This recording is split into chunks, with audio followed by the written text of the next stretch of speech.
Dr. Huff, these are my note cards for my informative speech. And these are my audience members.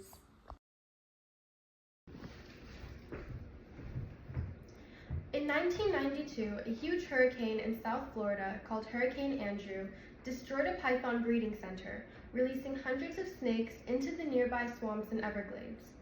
This, along with overseas smugglers and pet trades, allowed a foreign species called the Burmese python to establish a secure place in South Florida's ecosystems.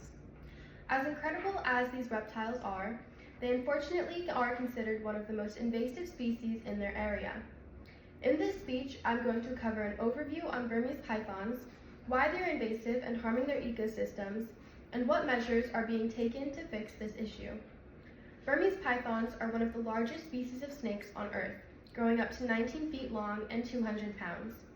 They're native to Southeast Asia and live in rainforests, marshes, swamps, and grasslands. They're always found near water, as their populations depend on a permanent water source.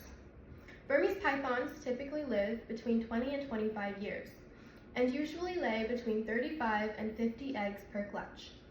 They feed primarily on birds and other mammals such as rabbits, rats, possums, and even alligators, depending on where they're located. They don't have many natural predators, however they're considered endangered due to them being hunted for their skins and meat. According to the IUCN Red List of threatened species, Burmese python populations outside of the US are estimated to have declined 30% in the last 10 years because of this hunting activity.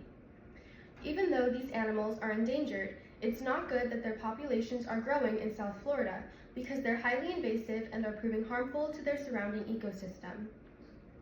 As stated in an article published by US Geological Surveys in 2019, studies found that due to the Burmese python feeding habits, populations of raccoons have declined by 99.3%, opossums by 98.9%, and bobcats by 87.5%. Marsh rabbits, cottontail rabbits, and fox populations have also declined significantly in recent years.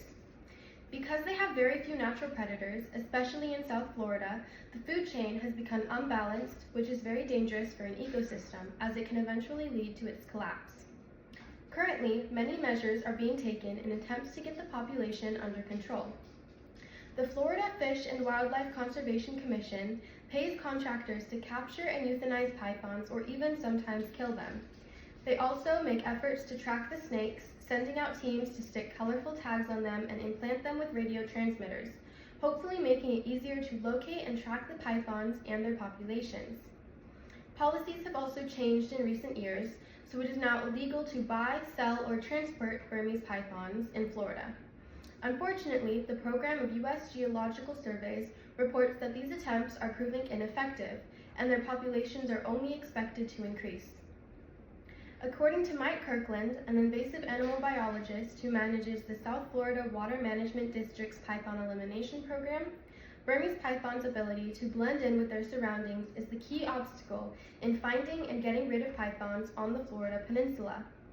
Because of their tan-brown spots, they blend in perfectly with the marshy Everglades, and ecologists estimate their detectability to be at less than 1%, making them almost impossible to find.